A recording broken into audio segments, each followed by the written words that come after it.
மதுரை பழனி பக்கம் அந்த ஆவினங்குடியில வந்துதான் முதல்ல மலைக்குள்ள இருந்திருக்கா அந்த அம்மா. கைலாசத்துல இருந்து முதல்ல இருந்தது செண்பகநாச்சியாரம்மா இருந்த இடம் எங்க தெரியுமா? கைலாச மலை பக்கத்துல செண்பக காவுக்குள்ள இருந்தா. செண்பக மரத்துல தூண்டாத மணிவிளக்குல ஜோதிய வடிவமா இருந்தா.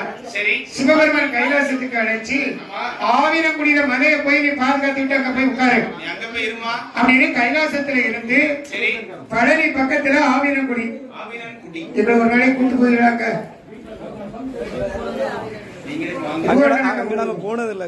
ஆவினங்குடி மலைக்கு வந்தா இதுதான் நம்ம இருக்க இடம் சிறப்பான இடம். ஏழு கோட்டை வைத்து 21 வாசல் வைத்து அந்த கோட்டைக்குள்ளே தாயாகப்பட்ட இந்த சிதம்பரபுரம் செண்பகநாச்சியாரம்மா கோட்டைக்குள்ளே எப்படி வந்து அமர போறான் தெரியுமா? சிரிந்த நல்ல முகத்தோடு நாச்சியாரம்மா கோட்டைக்குள்ள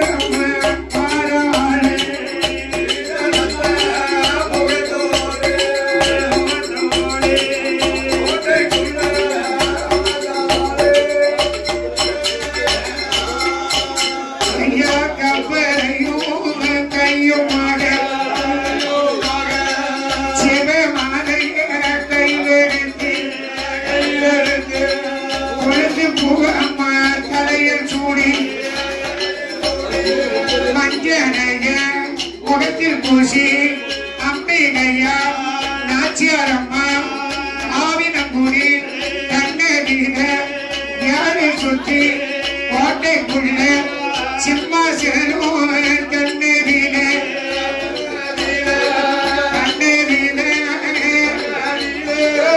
சந்தோஷமா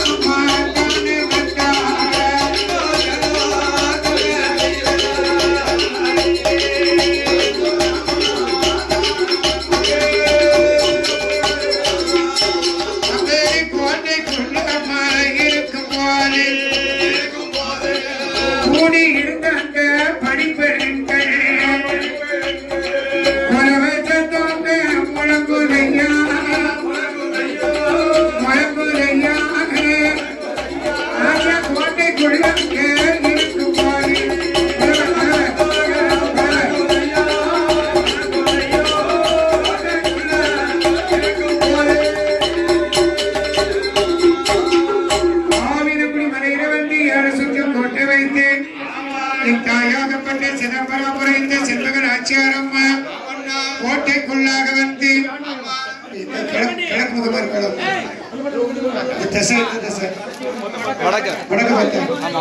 எனக்கு கிழக்க பார்த்திருக்க மாதிரியே தெரியுது. அப்படியாக கோட்டைக்குள்ளே வந்து சந்தோஷமாக ஆவினங்குடி மலையில 7 சுற்று கோட்டை அமைந்து வடக்கு முகமாக சந்தோஷமாக வந்து அமர்ந்தார்.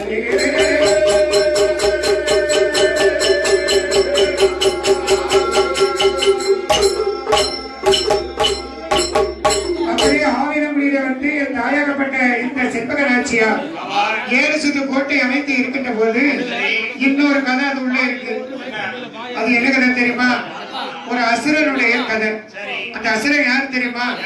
அது எந்த நாடு தெரியுமா? ஐயா நாட்டிலேயோ நல்ல நாடு புகழ நாடு பாதாள உலகத்திலே பாதாள அந்த யானரல் ஆண்டுவார்.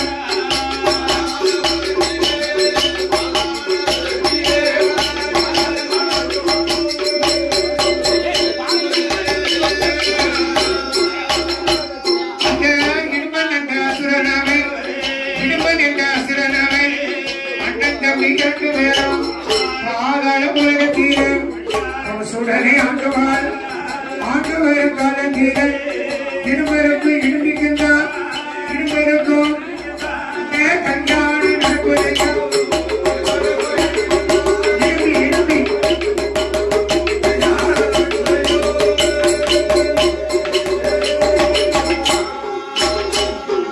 பாதாள உலகத்திலே அசுரன் இடும்பன் இடும்பி இடும்பை விடும்பை 2 பேரும் அண்ணன் தம்பி.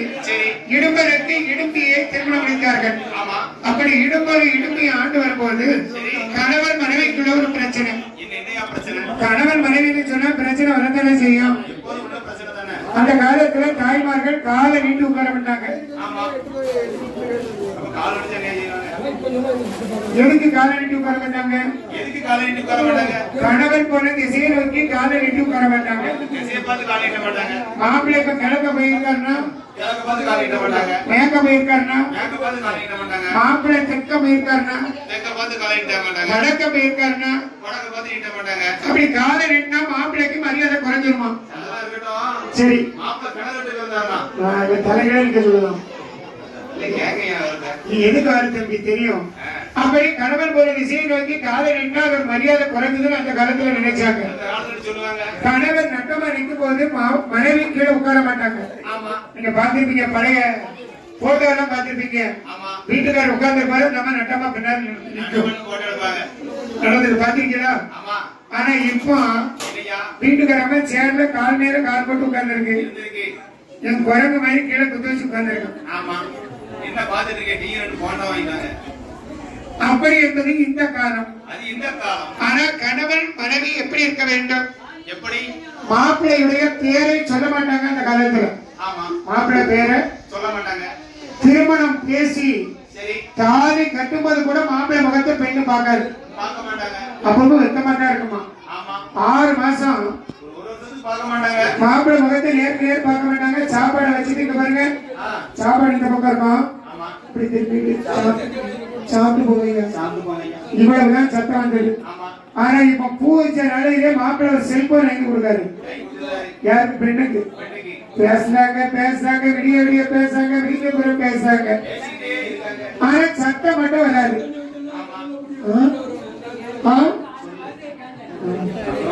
இந்த சத்தம் தான் வரும். சரி, கல்யாணத்துக்கு முன்னே இப்படி செல்போன்ல விடிய விடிய பேசுதிய, கல்யாணம் முடிச்ச பிறகு அதே மாதிரி 1 வருஷம் கழிச்சு உனக்கு போன் பண்ணுதா?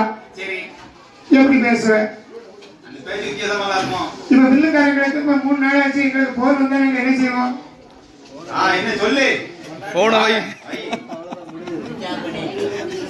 இப்படிதானே நடக்கும். அப்ப முன்ன பேசுற பேச்சு கூட எங்க போச்சு? அது போல அங்க இடும்பருக்கு இடுப்புக்கும் பிரச்சனை, சாப்பாடு பிரச்சனை.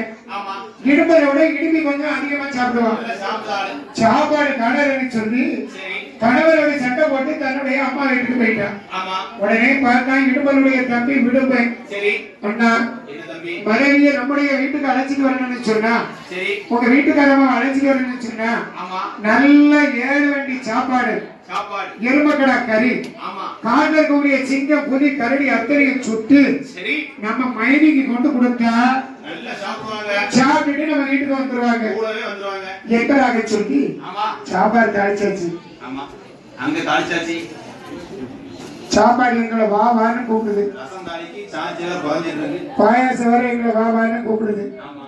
பேட்டரி லோ பேட்டரி ஆகுது எங்களுக்கு. ஏன்னா 10 மணிக்கே சாப்பிட்டோம். அப்படியாக சாப்பாடு கறி வகைகளை எல்லாம் சமைத்து இடும்பனும் விடும்பனும் தன்னுடைய மனைவியை அழைப்பதற்கு எங்க வருகின்றார்கள் தெரியுமா? அந்த கைலாச மலையின் ஓரமாக ஆவினங்குடி மலை பக்கத்துல வர்றாங்க. சாப்பாடை இப்படி காவடியா தொங்கிட்டு, இந்த பக்கம் ஒரு பட்டணம், இந்த பக்கம் ஒரு பட்டணம். ஒரு பக்கத்துல காவடி இழுக்கு. பார்த்தா இடுமை காவடி என்பது ஒரு 2 பக்கமும் ஒரே இடையா இருந்தா தானே நல்லா இருக்கும். ஆகவே ஒரு பக்கம் இடம் குறைவா இருக்கு. அதுக்கு என்ன செய்யணும்? இந்த ஆவினங்குடி மலையை பேத்து, ஆவினங்குடி மலையை பேத்து இந்த காவடியில வச்ச காவடி சமமா இருக்கும். எம்பி இடும்பன் விடும்பன் என்ன செய்தான் தெரியுமா? ஆவினங்குடி மலையிலே செண்பகன் ஆட்சியாரமணி இருப்பது தெரியாமல் அந்த மலையை எப்படி பேத்து எடுக்கிறது தெரியுமா? அந்த அரக்கர்களும் அங்க 2 பேரும்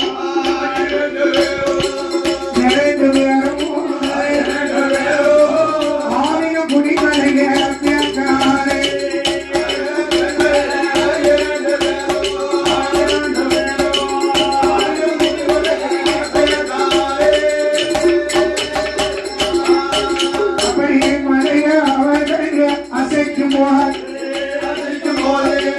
மலைக்குள்ள அந்த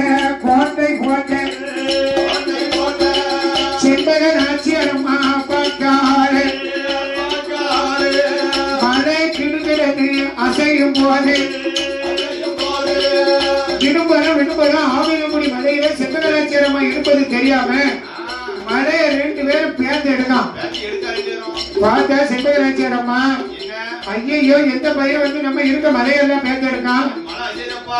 செம்பகராட்சியரம்மா யாரை அழைத்தா தெரியுமா? ஆதி பொண்ணு கைலாசத்தில் இருக்கும் அருணர் பகவானே நினைக்காரு. உடனே ஆண்டவரும் சிவபெரும் அசுரர்களை இப்போ அழிக்க வேண்டும். அதற்கு முருகனையும் நாம் அனுப்ப வேண்டும் என்று முருகனையும் நான் நினைத்த முக்கனும் சிவபெருமான் கண்டனையும் வரவழைத்து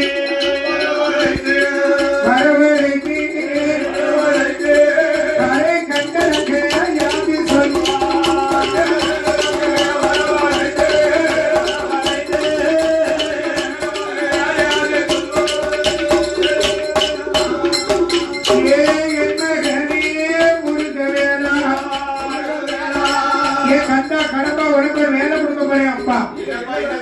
செம்பகராட்சியரம்மா என்னை தேடுதா. ஆவினங்குடி மலையை விடும்பை 2 பேரும் அசைக்கான். அதனால முருகன் நீ போய் என்ன செய்ய தெரியுமா? சூரனை அழித்த சுப்பிரமணியன் அந்த விடும்பன் 2 பேரையும் போய் அழிச்சுட்டு வரணும். எங்க வேலாயுதத்தை கையில கொடுக்க முருக பெருமாள் எப்படி வருகிறார் தெரியுமா? அந்த அரக்கர்களை அழிப்பதற்கு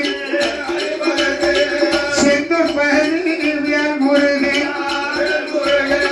வேலாயுதத்தை கையில் எடுத்து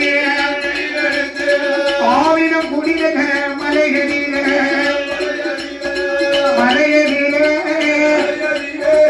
ஆறு முகனுக்கு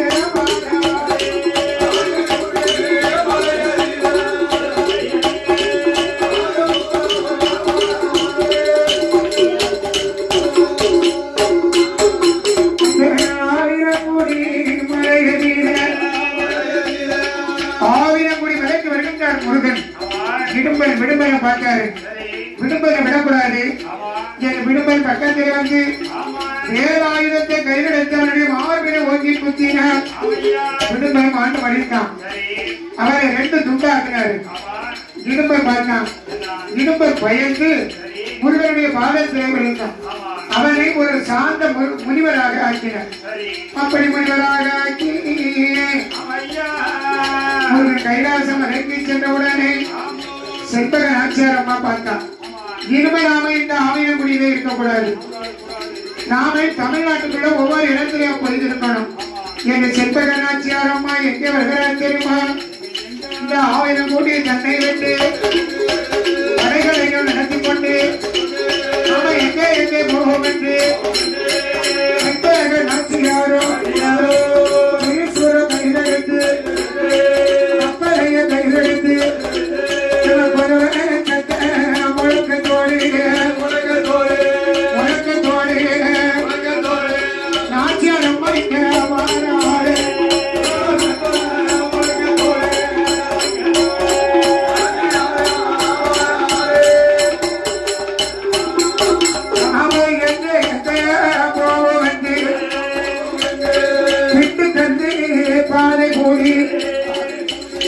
மதுரை என்ற தலைமையிலே